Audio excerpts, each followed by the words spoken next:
Hi, everybody. This is Lauren Baker, founder of Search Engine Journal. Welcome to today's SEJ webinar, brought to you by our partners at Conductor. Today, we have Patrick Reinhart and Shannon Vize, VP of Services and Thought Leadership on Patrick's side, and Shannon, Senior Content Marketing Manager at Conductor. Hey, folks, how's it going? Hello. Good. So before we start today's presentation, which will last about 45 minutes, and we typically have 15 minutes of Q&A, just want to go over some basic housekeeping here in SEJ webinar. Today's webinar is going to be about 2026 insights on AEO and AI overviews, benchmarking the future of AI search. It's been quite a year, so I can't believe it's 2026 already, or in a couple weeks. So get ready for everything on the AI side next year. Before everything gets started, I just want to let you all know, you'll see a chat box. Typically, we ask our attendees to chime in, let us know where they're from, get that going. And then also, you'll see a Q&A box within your webinar control panel. As Patrick and Shannon are presenting, please feel free to ask questions. Then we'll be going over those during the live Q&A segment of our webinar. Also, we have polls. So it looks like we have 2 polls today. We ask everyone to participate in those, and we'll be sharing the results during the presentation. And we do have a handout. A lot of today's presentation is based off of the 2026 Insights on AEO and AI Overviews report. So we have that along with some industry verticals that have been segmented for you to go through. And Patrick and Shannon will be going over those as well. And on that note, I'm going to bow out and be back for the Q&A and hand things off to you two. Awesome. Okay, great. Everyone, thank you so much for joining us today. My name is Pat Reinhart. I lead professional services and thought leadership at Conductor. And with me is my awesome colleague, Shannon. Shannon, you want to say hi? Yes. Hello, everyone. Thank you so much for joining us. We're tuning in from New York. So I'm in Brooklyn. And yes, it has been mentioned, I'm the Senior Content Marketing Manager over at Conductor. So excited to talk AEO, GEO benchmarks with everyone and dive right in.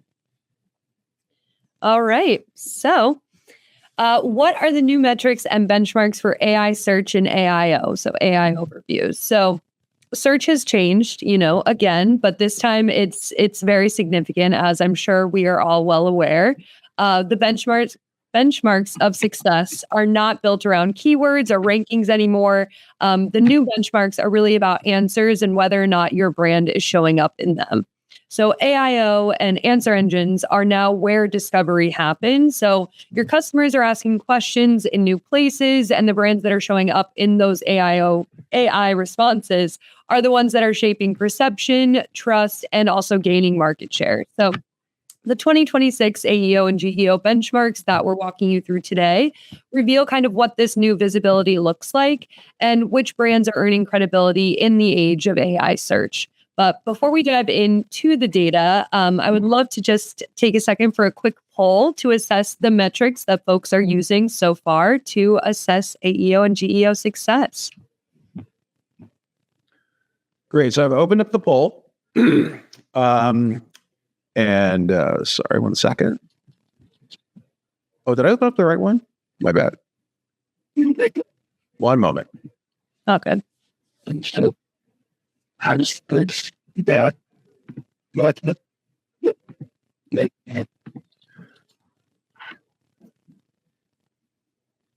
Okay, just making sure this is the right one. The question was a little bit different. So which metric do you consider most valuable in measuring AEO and GEO success for your organization? Brand mentions, domain citations, overall AI search market share, AI referral traffic, conversions, and leads attributed to AI search, and then unsure. So we have a handful of responses, and we'll let more come in. Looks like we have 48 thus far. About 25% of you have voted. I'm just looking for about 5-6 more seconds. All right. I already knew about 50% of you. So I'm going to go ahead and share the results. It looks like we have the leader coming in at unsure, followed by AI referral traffic. I'm sorry. This is changing in front of me. Followed by overall AI search market share and AI referral traffic, brand mentions, conversions, leads, and then domain citations. Any thoughts there? Awesome. Yeah. Yeah, so I think not super shocking that unsure and still assessing is leading the pack. Although, and overall AI search market share, that's what a lot of technologies are able to show you right now. The cool thing is that no one, I wouldn't say that anyone is like behind. If you're in that like unsure, still assessing area, don't feel like you're behind. Because there's a lot of we're all still learning together, and there's still time, right? Technologies are still evolving, ours included, but there's a lot of folks who are just getting into, hey, like, what are the right metrics to track, and ultimately, how should I assess? And it's totally okay to be in that state, as time goes on here and as the industry continues to evolve. Totally. Yeah. I think we're all still figuring it out in real time. So finding the new KPIs and seeing what works and what really kind of measures success moving forward. And that's what we'll discuss even more today. So before we review some of the data from this report, I just wanted to provide a quick rundown on the methodology so you kind of know where these insights came from. So using Conductor, we analyzed 13,770 domains from leading brands. So each of those domains was categorized into 10 industries and then 22 sub-industries. These map directly to the Global Industry Classification Standard, or the GICS. And that is kind of the overall global definition of these industries. So if you want to know kind of where your company falls or your brand falls within those, you can go to GICS online to see kind of what the definitions of those are. So the AI search market share leaders are sourced from an analysis of those domains being cited against Conductor's index of 3.5 million unique prompts between May and September of 2025. And that analysis included 17 million AI-generated responses and over 100 million citations sourced from our AI search performance and AEO reporting index.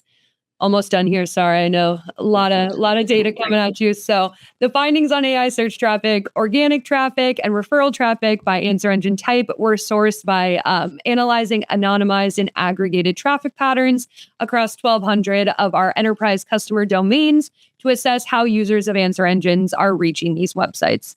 So ultimately, we analyze more than 3.3 billion sessions across all of our data sources. So with that, now we can fully dive in.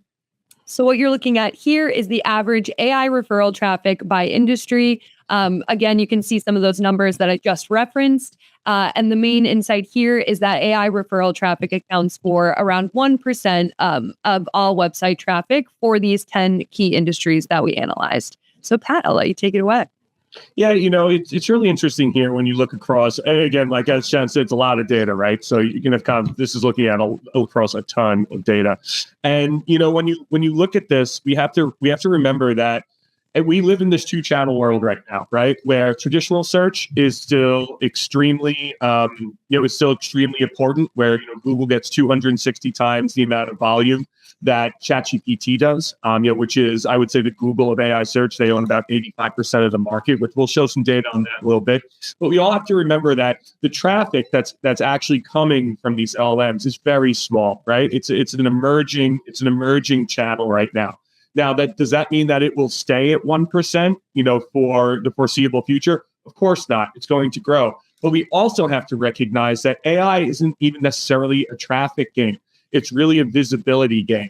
And that's why when you see, like information technology, which is the highest one at just under 3%, you're like, wow, that's not that much. But you have to remember that a lot of educational, navigational, informational queries that you would have put into Google are now being handled within a prompt, within an LLM like ChatGPT or Perplexity or Claude, right? And when you see this, you're like, okay, so does this mean I should ignore this channel because it's not sending any traffic?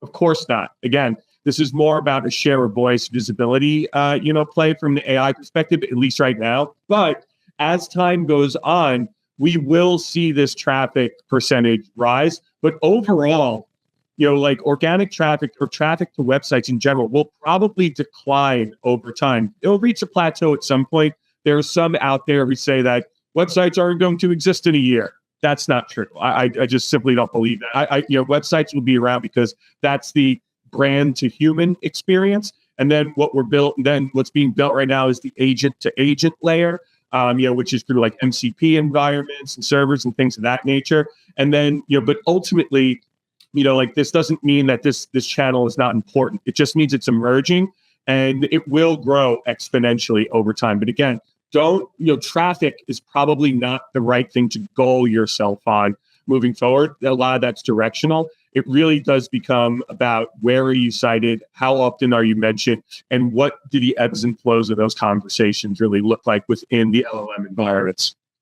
Yeah, totally. Couldn't agree more with Pat. And just to echo some of his sentiments, I think it's helpful to think about like user behavior on these answer engines and how folks are using them. So, you may go there and type in a prompt, kind of get the answer. Maybe you're looking for a certain type of product. It gives you kind of 3 different mentions or 3 different offerings. And then what I tend to do is then I go directly to the website that I want, by typing it in myself. Like I get my options, I know which one I want to do. So then I go to the website myself and convert that way. So that's not going to be tied back to AI search. But the reason I'm going to your website is because you showed up in AI search. So I think that connection is going to become more and more important. And again, it won't be kind of tied to referral traffic. In some senses, it may, and in other ways that users kind of process information through these tools, like it may not. So I think, like Pat said, you're going to see like organic traffic is already going down for a lot of brands. And you're also going to see traffic, like AI referral traffic isn't going to replicate that exact same amount. But I think if you're increasing search visibility on AI tools, answer engines, you're going to see that down funnel with an increase in conversions and an increase in revenue. So it's going to be very interesting to see, how brands are tracking that and what that looks like in the new landscape moving forward. But one interesting insight from our analysis was that this AI referral traffic does tend to have higher intent and are more likely to convert than traffic from traditional channels.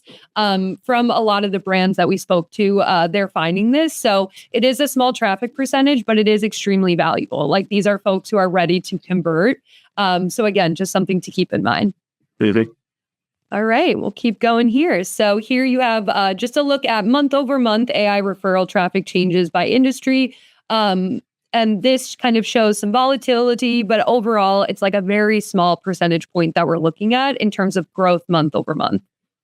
Yeah, and again, I think this like looking at the trajectory of it, right, is really, it is how I look at this. It's not that like what's the absolute number. It's more how much is it growing month to month, right? And you can see it's growing fractionally. And to me, what that means is, again, doesn't mean, hey, like we shouldn't be thinking about this. It's not a big deal right now. Obviously it is. What it really comes down to is, there is time to formulate the thoughtful strategy around this and how it works in parallel with your traditional search strategy. These two things are intertwined. And there's a lot of people who think that Google is going to flip the switch and make AI mode the default. That is not going to happen. It's too big of a risk for Google, at least not anytime in the near future. Like some people say, like within 6 months, AI mode is going to be the default of Google. That is simply not true. I do not see it would be too big of a risk for the company to do that. Too many people still use it. And we also have to recognize that a lot of these LLMs, there's really only one of them that was built that was meant to be a search engine, which is Perplexity.ai. That was built as a search engine. ChatGPT, the point of that project was originally when Sam Altman and Elon Musk started it, was to achieve artificial general intelligence, right? Like that was the original goal of OpenAI. ChatGPT is not a search engine. And even though they have 800 million people going through the agent every week, I think is what the number is. Only about 30% of that is considered search-like, because you have to remember, people use AI to do a lot of things. They build code with it, write code with it, They write regex strings with it. They write content with it. They talk to it because they're lonely. People do a lot of different things with AI, not just use it as a search engine. So we have to take that into account as well. Totally. Awesome. All right. So here we are looking at AI referral traffic versus traditional traffic sources. So this gives some good insight into organic traffic rates for some of these industries. As you can see, organic search traffic remains kind of a key traffic pillar, particularly for sectors like healthcare, where it's 42%, communication services 39%, and industrials 33%. So I think what this really just shows is the importance of, it's not kind of like SEO or AEO, it's both of them, and making sure you're not abandoning one for the other. But yeah, anything to add here, Pat? Yeah, I mean, everyone, anyone that comes to you and says like, "Hey, we got to chuck out our traditional search strategy in favor of AEO," show them this chart. Because again, pretty much every company is covered somewhere in these top 10 industries, right? And ultimately, you have to recognize that traditional search still drives the largest amount of organic traffic to your site, and more than likely will do that for maybe the foreseeable future. But again, like as AI search is a tremendous opportunity, and what we should be looking at, like if you're in like communication services, for example, you see that 0.25%. It's like, okay, there isn't a lot there now, but the opportunity to be a first mover or to be an early adopter and to learn and to adapt your strategy to speak to both of these, to serve both of these masters will be a boon for you in the long run. And that's how I've been positioning it to our customers.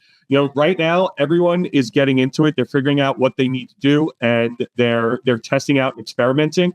The companies I worry about are the ones that are waiting. They're sitting and they're waiting and they're not doing anything. And there's a lot of companies that are doing that right now.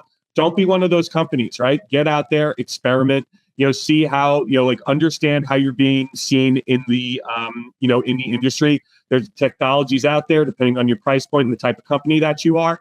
Again, this is I'm advocating for technology, not necessarily for Conductor, but ultimately, just understand where you are and formulate a strategy around it and test and experiment. Get out there, get your hands dirty. It's the Wild West out there right now. Like I've been in search for over 20 years, and I feel like my career has somewhat reset in a way, because on the AI search side, I'm like, wow, there's so many things that you can do to get yourself to show up that are fairly easy.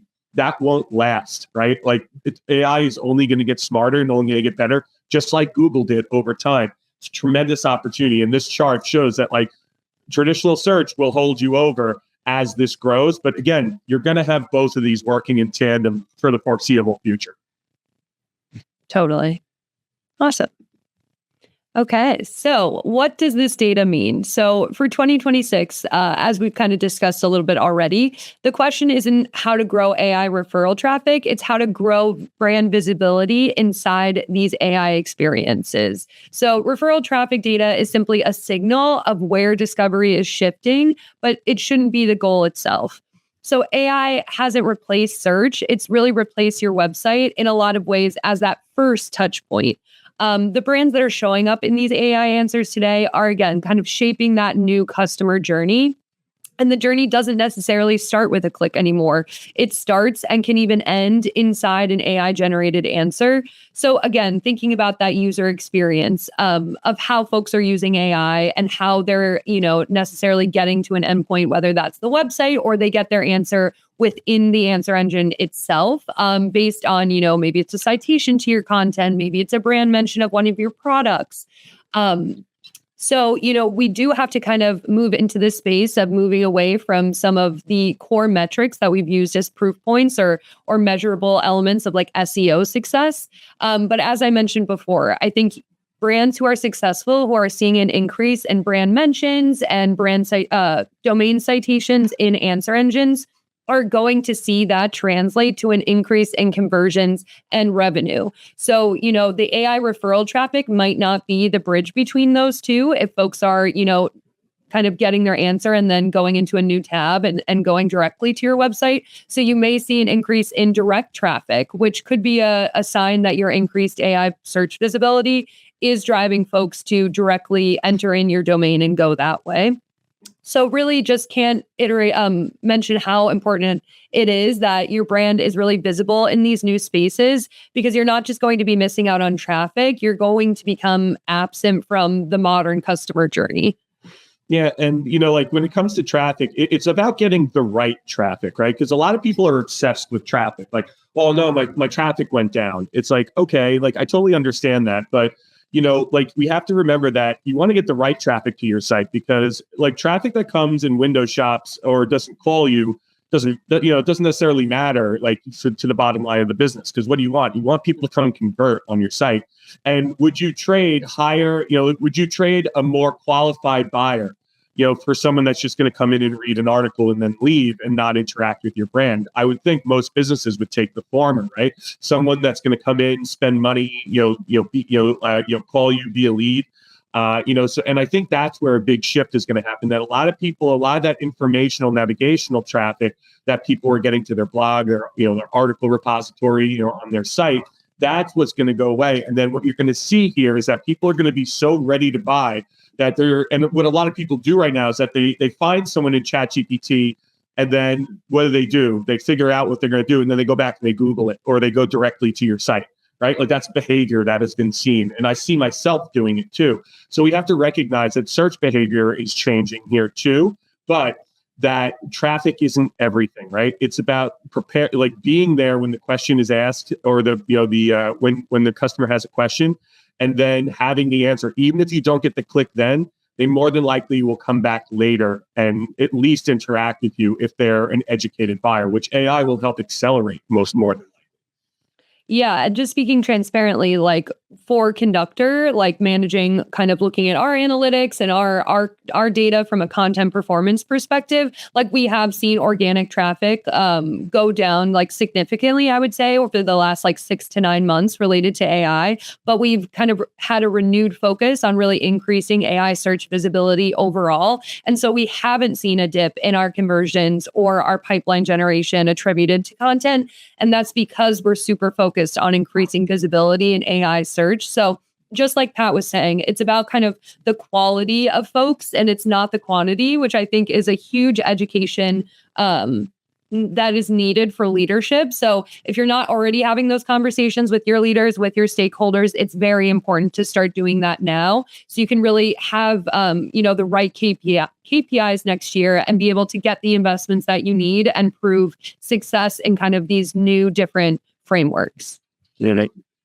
All right, awesome. So here we are looking at AI referral traffic by answer engine. So the insight that we wanted to see here was, which answer engine is really driving the most folks towards websites. And as you can see here, the green bar across the line, ChatGPT is really dominating the landscape right now. So as much as it's dominating, you can see in some of these industries that there are a few other, whether it's Gemini or Perplexity or Copilot or Claude, are climbing a little bit. So I think the main thing to know is like ChatGPT is definitely dominating AI referral traffic right now, but it won't necessarily always stay that way. And so you definitely want to be optimizing for all of these answer engines overall. But yeah, to put a number on it, on average, around 87% of all AI referral traffic across these 10 key industries does come from ChatGPT. And this shouldn't surprise anyone. I mean, everyone, ChatGPT is the Google of AI search, and Perplexity is the Bing. And this is U.S. data, but this is true across the globe. ChatGPT is widely used and adopted. Where you see Copilot, because a lot of people say, like, what about Copilot? Copilot is used in very large organizations, typically because it's included in their Microsoft like Teams package, right? So a lot of big companies, you'll see it's used across a lot of corporations, and a lot of big companies are standardizing on it because of that. But when you just look at sheer volume, I mean, ChatGPT is by far the elephant in the room, just like Google's the elephant in the room for traditional search. Now, the interesting thing is if you look at utilities, you're starting to see what a lot of people are calling, like the window that Google is trying to pry open right now. And that OpenAI is actually leaving a little too open for them to crawl through, which is in utilities, you're seeing Gemini starting to creep in, right? Very highly used. But everyone, I'm a Gemini user, right? I've used all, Claude has, I see like Claude, like a lot of developers use Claude. Gemini 3 is definitely the best model on the market right now. I mean, it's kind of like a flywheel. I saw a funny meme the other day where it's like Gemini 3, and then next Claude will be the best one. Then the next GPT will be the next one. It's just like they're constantly outdoing each other. But in my experience, Gemini has a huge opportunity to take away a lot of that first mover ground that OpenAI was able to grab. based on how they're going to integrate Gemini into day-to-day search, into day-to-day search, which is part of pretty much every person's life for the most part. And it'll be interesting to look at this a year from now, even 6 months from now, to see how much Gemini grows, because OpenAI needs to continue to innovate if they want to keep the pace here. Like, don't count Google out, right? Everyone's like, oh, Google's never going to catch up. And that they may never get to where they're at in traditional search and AI search. But I wouldn't be surprised if you started to see Gemini usage start to creep up in a lot of these different industries as it becomes a little bit more well-known, as it becomes more popular, and as people recognize that it is far superior to ChatGPT as far as an agent. So it'll, again, be interesting to see over the next 6 to 12 months how that shakes out. Yeah, agreed. Definitely be interesting to see how things change, rapid state of change these days. Okay, awesome. So the following section that we're going to head into is an analysis of the brands and the domains specifically that won the most AI search market share based on the highest number of AI citations. Across that analysis, I referenced of 17 million AI-generated responses and 100 million citations between May and September 2025. So these results really reflect the brands that had the highest AI visibility by industry during that time period. So we're going to focus on 4 of the 10 industries that we analyzed, but you can access the full report via the link shared in the handout section to take a look at all of the industries to kind of see the leaders across. But before we get into that, I would love to get a sense of how you all are tracking AI search market share and visibility. So let's get our final poll question up and running. Cool. So just launch the poll. Again, how are you currently tracking AI search market share visibility for your brand? Siloed point solution, example being Profound. Multiple tools, enterprise AEO GEO platform, such as Conductor. Manually, which I can imagine being a nightmare, exploring tools but haven't adopted one yet.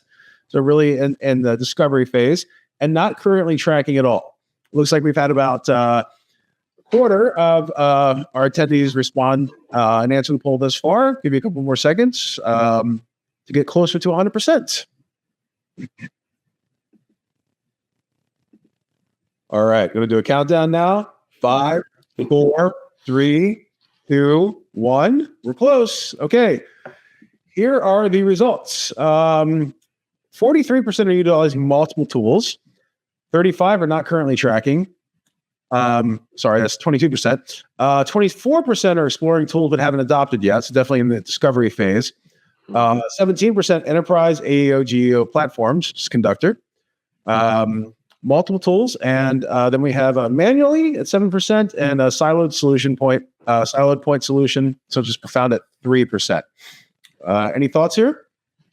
Yeah, I mean, not surprising, right?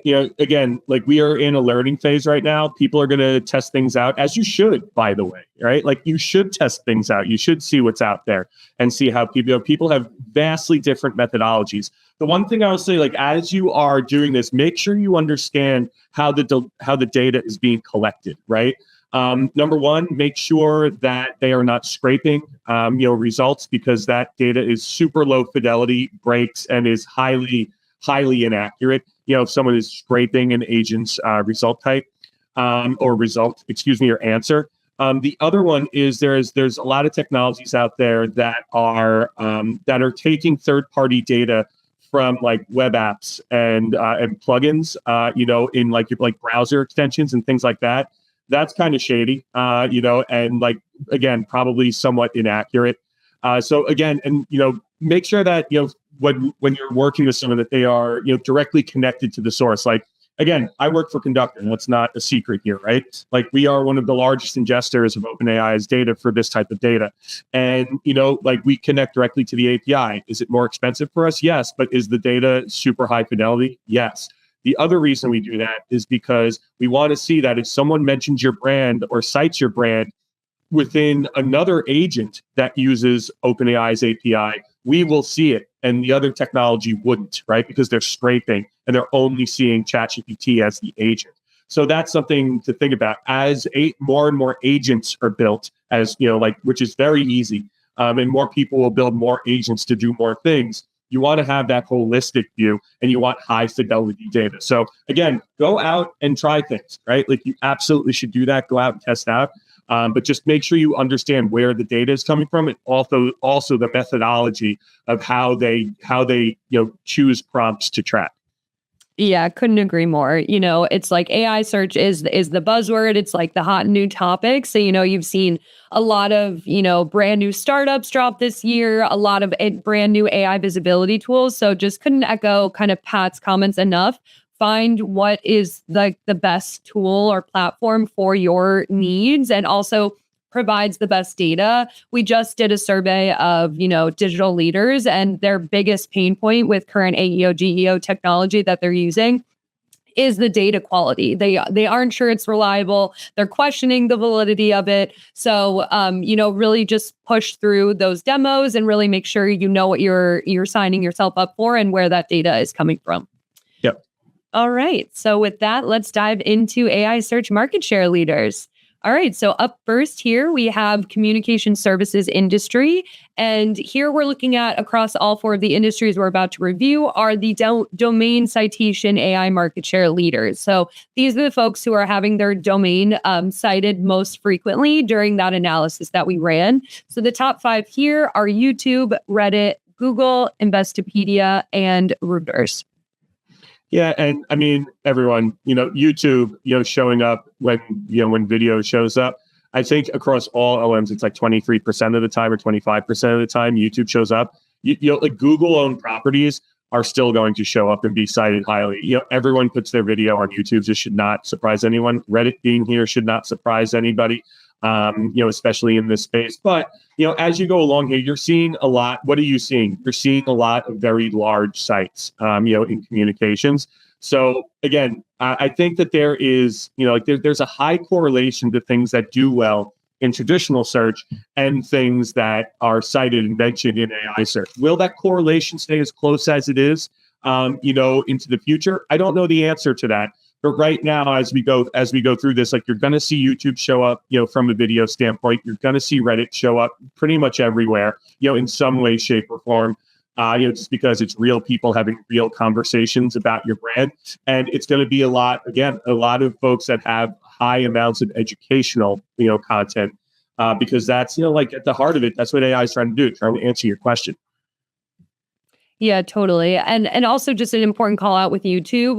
We're definitely seeing, these LLM site video content like very frequently. So obviously YouTube is the domain that gets the citation here, but it just goes to show that it's a great visibility play to ensure that your brand videos are hosted on YouTube and that they're optimized for AI and traditional search so that you can really take advantage of that channel's kind of leading market share here and making sure that like your brand is showing up.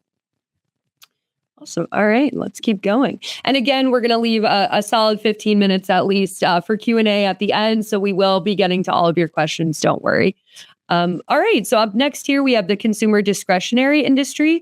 So this is an interesting one because the sub-industries that kind of fall under this grouping are very diverse. So you can see that reflected in this top 5 list. So we've got a mix of like higher ed, we've got some e-commerce like retail, and then we've also got some travel. So we've got the top 5 are Clemson, Walmart, Target, Four Seasons, and Cornell. Yeah, this one's interesting. Like this is an interesting category just because of how it's all kind of grouped together. I mean, seeing like Clemson in here and Cornell and Harvard, again, like massive schools, but not surprising to see something like a Walmart in here, Four Seasons and Home Depot. And I think that when you look at those sites, tons of educational content, not just because some of these are universities, I know the team at Four Seasons, they do an amazing job of, getting content, from folks that are on site. Then they're building content around it about all their different locations and everything that happens there in the areas. And again, Walmart's Walmart, right? Like Walmart is going to have power in this area because they sell everything. So there's a lot of people talking about them. And of course, they're one of the largest companies in the world, so again, like I believe that AI will level the playing field for big versus small, where I think that Google has not done a great job of that ever. But I do believe that big brands are like they're still going to be here because they're still doing the work too. So not surprising to see big brands names here, and also shout out to Sonos who does a great job. I know the folks over there as well. They do an amazing job with their content. Their Reddit strategy is killer. If you want to hear more about that, you can reach out to me another time. I can spend a whole hour talking about Reddit. I can't believe that. Can't believe that I talk about Reddit so much. But ultimately, it's interesting to see the mix, because it's such a diverse set of companies. Yes. And just a reminder, in the handout section, we do have 8 industry-specific benchmarks report that go into a little bit more granular details. So those provide kind of top 5 leader lists for these sub-industries that fall within this grouping. So that can also give you some additional insight if you want to dig a little bit deeper into your specific vertical. We reported on around 22 sub-industries in those reports total. So you'll be able to kind of dig a little bit deeper there as well. All right. So up next here, we have the financials industry. So the top 5 domains here are NerdWallet, followed by Bankrate, Kiplinger, Vanguard, and Experian. So this was wild to me. So I run a webinar called 3030 that airs once a month. It's tomorrow at 2 p.m. if anyone wants to come. Quick plug. And I can tell you that I've been tracking NerdWallet and Bankrate, for a couple of years. And from a traditional search standpoint, they have had a very hard time, in the age of AI from Google's standpoint. A lot of visibility loss for some reason. Really don't understand why. They're great content hubs. They have a wealth of really, really great content on their site. And they're starting to come back. The teams over there are working hard. But ultimately, AI sees it differently. Other LLMs see it differently, which is really interesting. It's really, really interesting because in traditional search, these brands have struggled, these what I've called content hub aggregators, right? Because because they live off of affiliate stuff and partnerships and things of that nature, but they're wonderful content hubs. But you can see here that across the ChatGPTs, Perplexities, et cetera, Geminis of the world, they actually do really well, which that makes sense to me because they have a wealth of content, a lot of real world experts that write for them.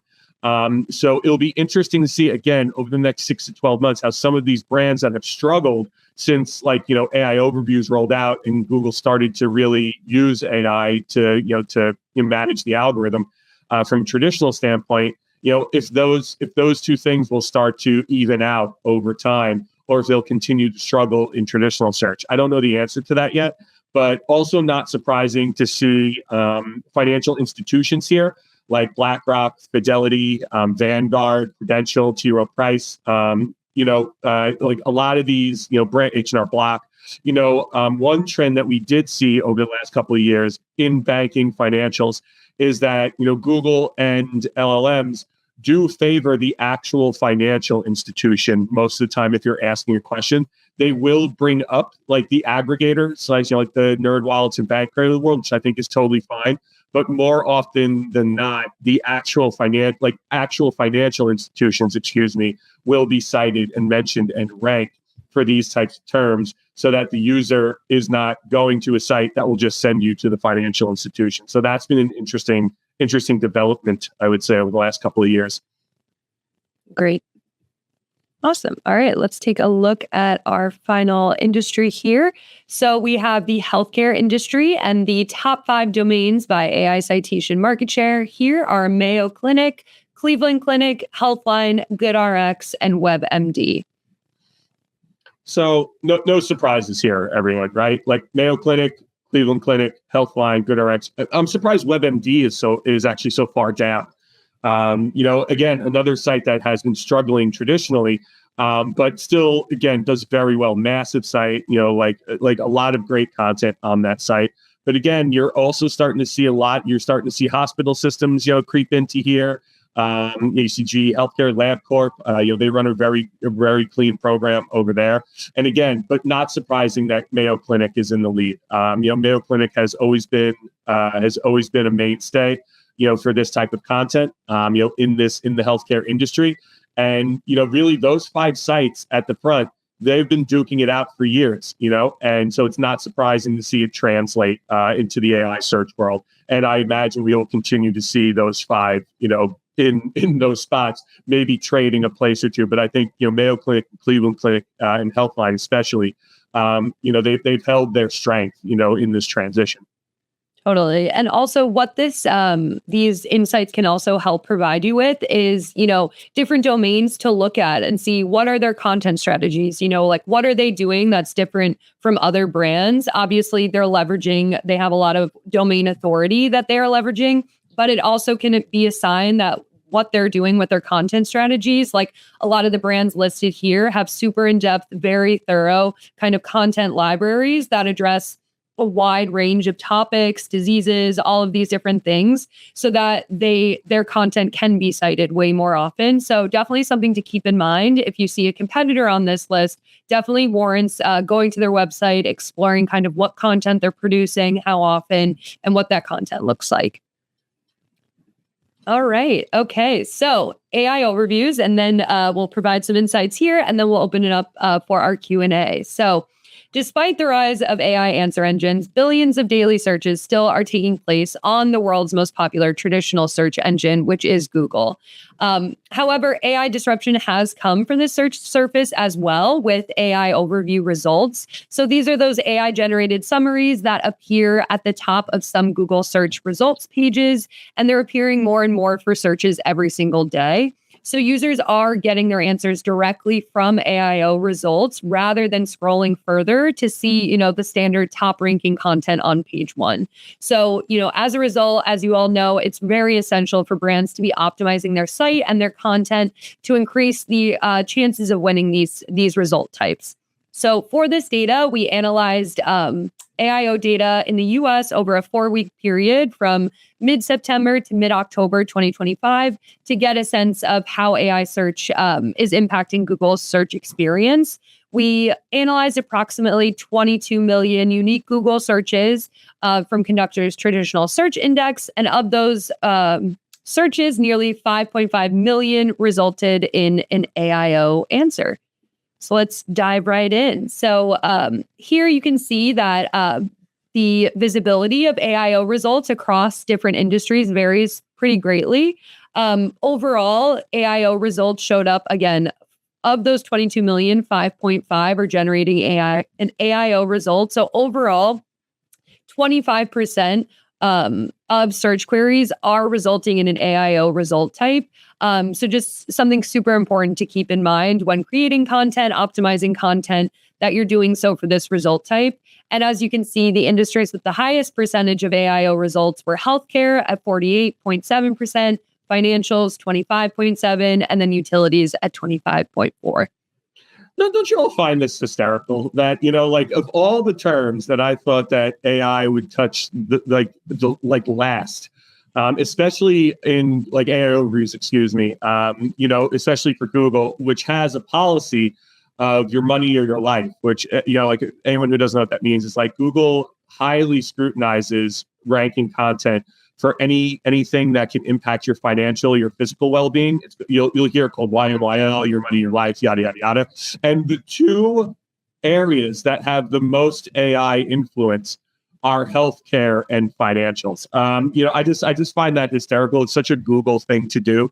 But ultimately, one of the most interesting things about AIO reviews is how stagnant it's been for the last 5 months. When the March update hit, AIO reviews started to shoot up. We saw another shoot up in the June core update. And then in August, everything just went like this. Everything just flattened out and plateaued, and it has stayed that way. Now, the news was reported yesterday that Google is working on another, core update right now, and they more than likely will release it right before Christmas because that's what they always do, or hopefully right after it. Just to ruin everyone's holiday.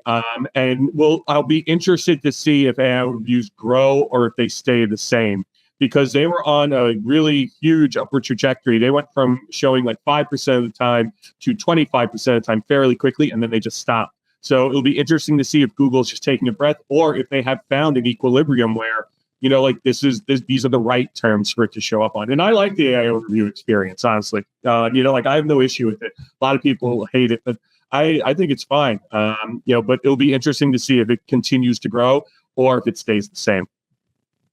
Totally. Awesome. All right.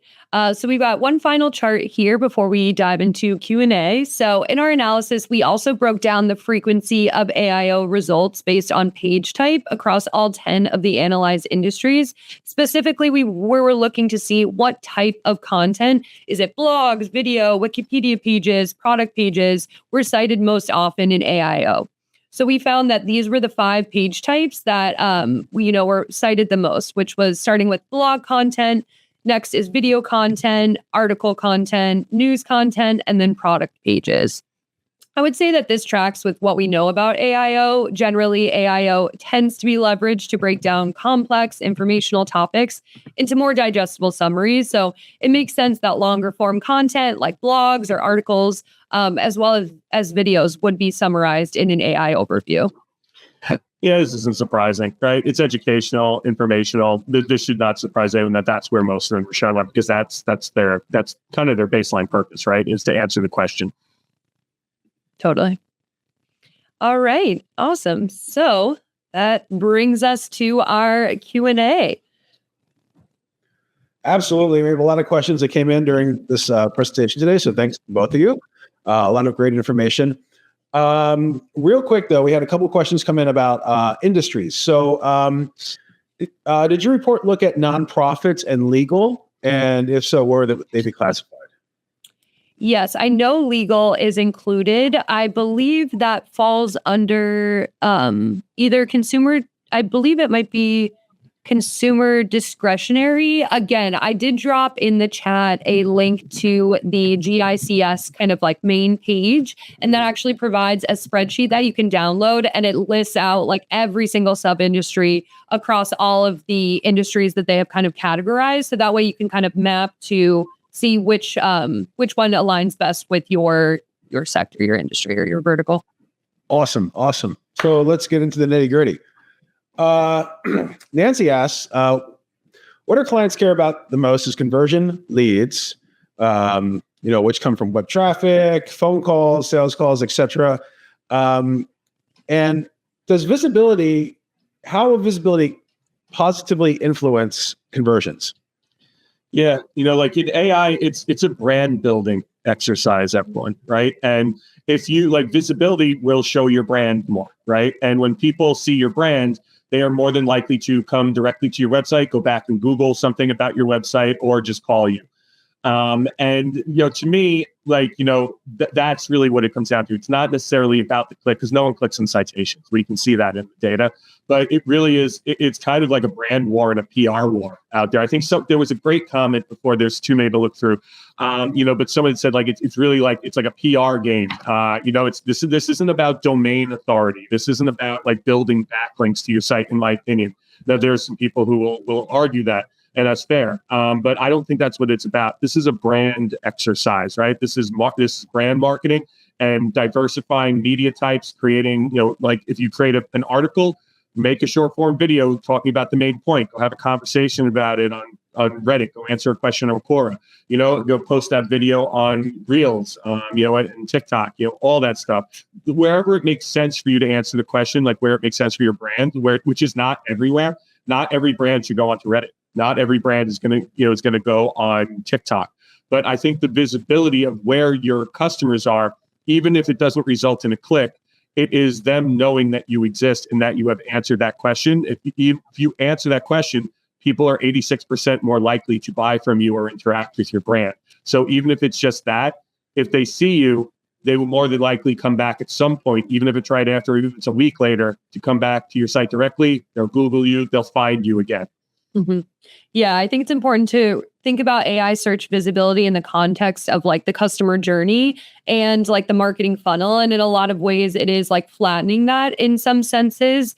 So it's called AI search visibility because if you're not visible there, like literally you are invisible in terms of like the customer thinking about, your product, your brand. So it feels like kind of what Pat was saying. It is like kind of a PR play to ensure that like you're relevant enough to be mentioned so that like folks can find you. Because as these answer engines, like more and more folks are using them, maybe Google Gemini or AI mode kind of takes over Google search as we know it, then it's like if you're not showing up in those 3 product offerings, you're not there at all. So just something to keep in mind. Great. Wow. So let's see. Next question. Are the same principles applied for SEO? Can they also be applied in the context of AEO as well? So yes and no.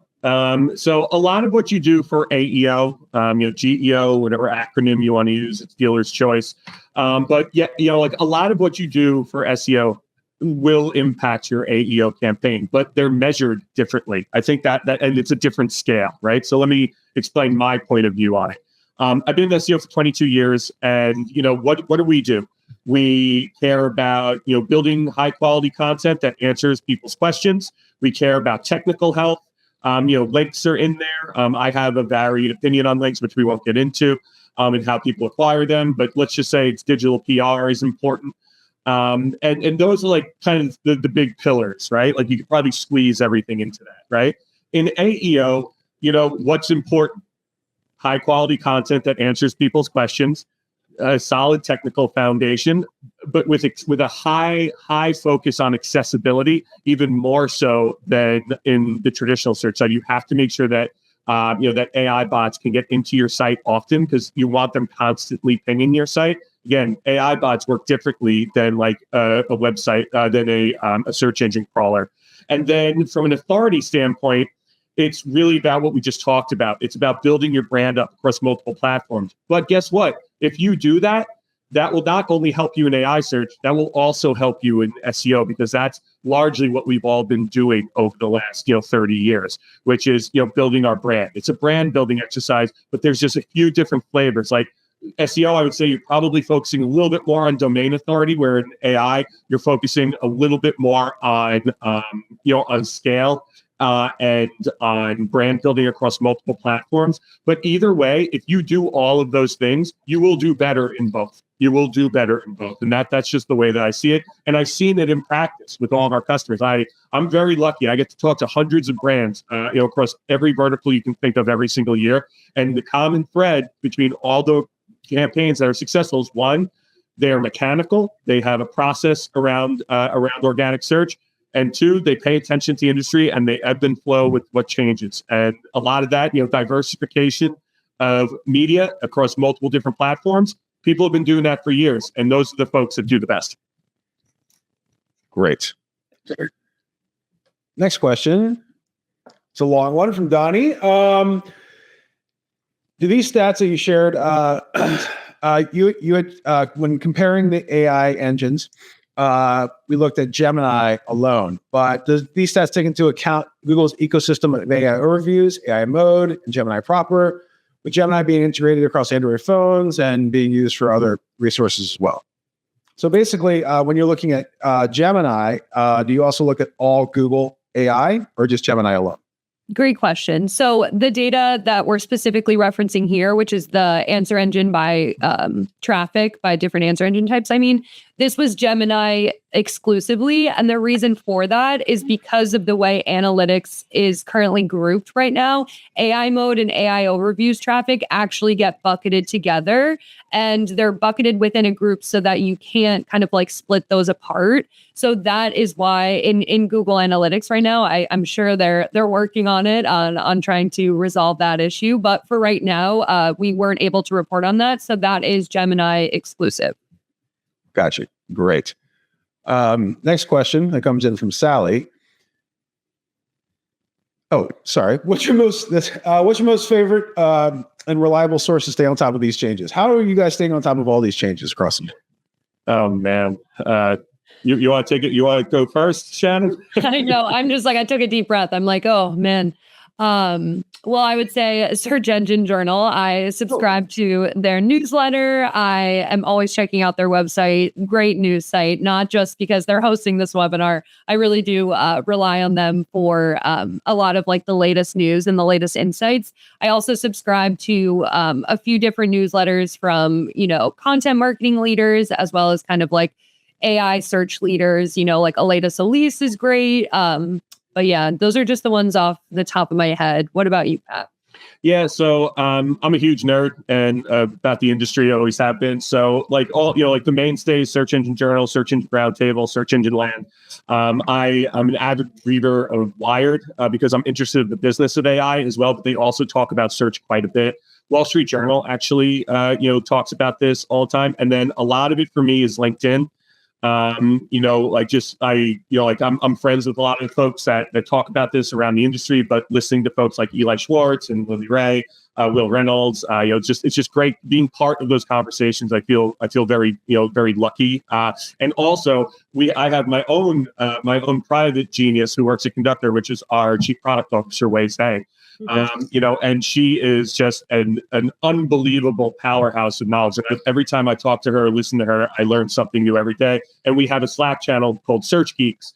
And we all very, posting it almost every day about news that's happening in the industry. So we have a lot of that. Oh, we also have a bot, an agent that collects all the news every week and puts it out into my team Slack channel. So that's how I typically stay on.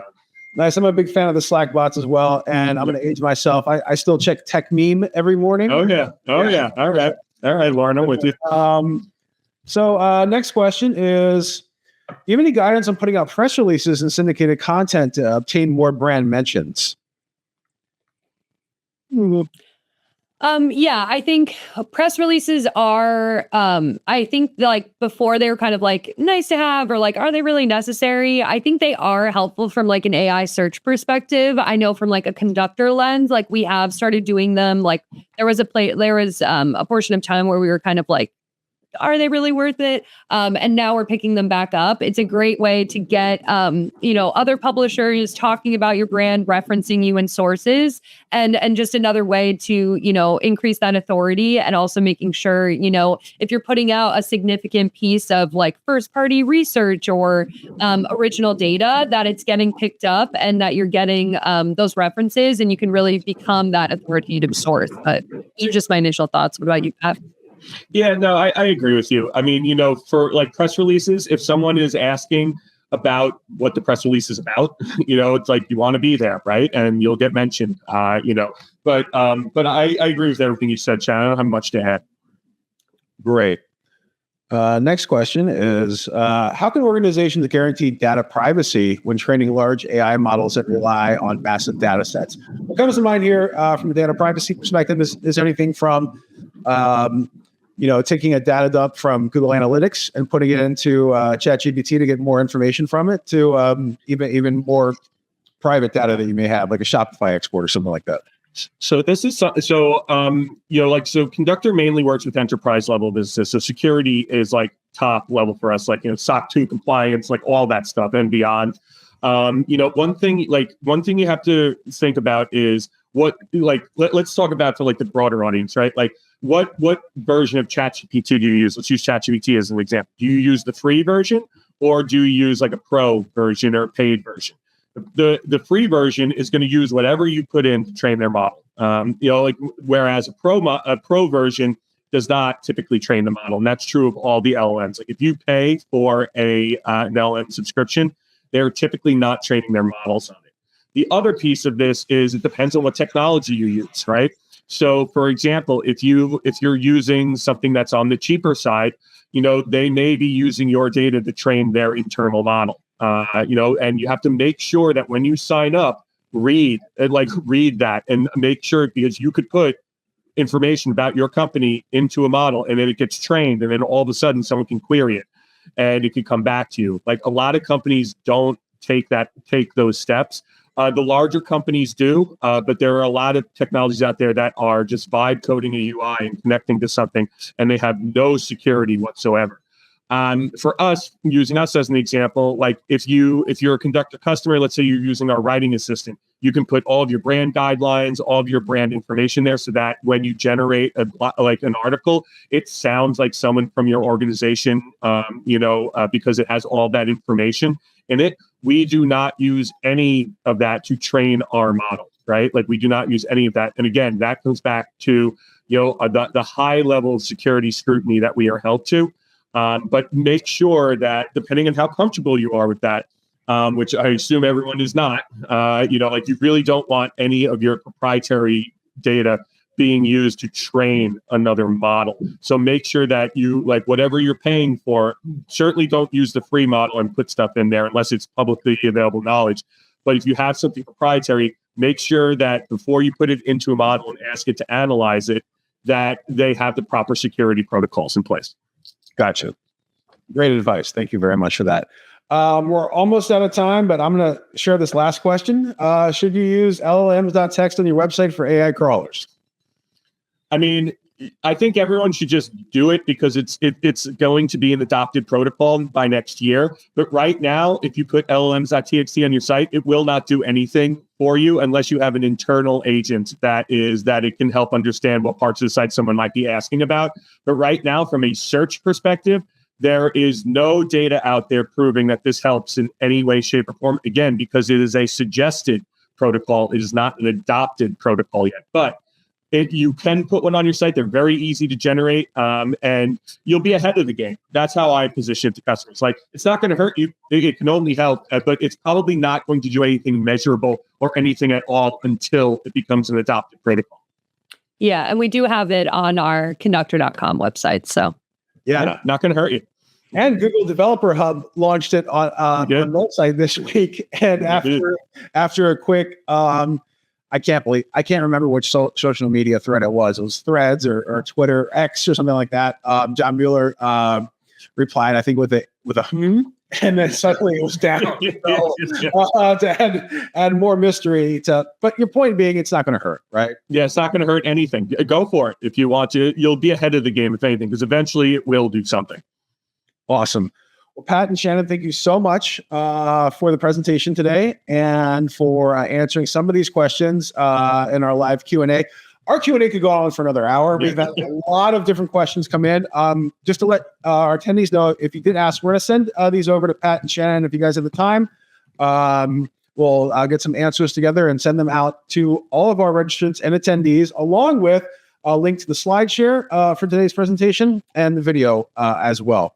So any parting words before we let you go? Safe searching out there, everybody. Like say, it's a brand new world, and I'm excited for it, and you should be excited for it too. It's one of the greatest opportunities that has been presented to our industry probably in our entire careers/lifetimes. Yeah, and don't be afraid to try some new content strategies in 2026 to experiment and see what works. Yeah, and use that last week of the year this year to just focus heads down on everything on the AI side, and you'll be ready for 2026. Again, thank you so much. Thank you to our partners at Conductor for making today's SEJ webinar possible. And see you next time. See you next year. Bye, guys. Thanks, everyone.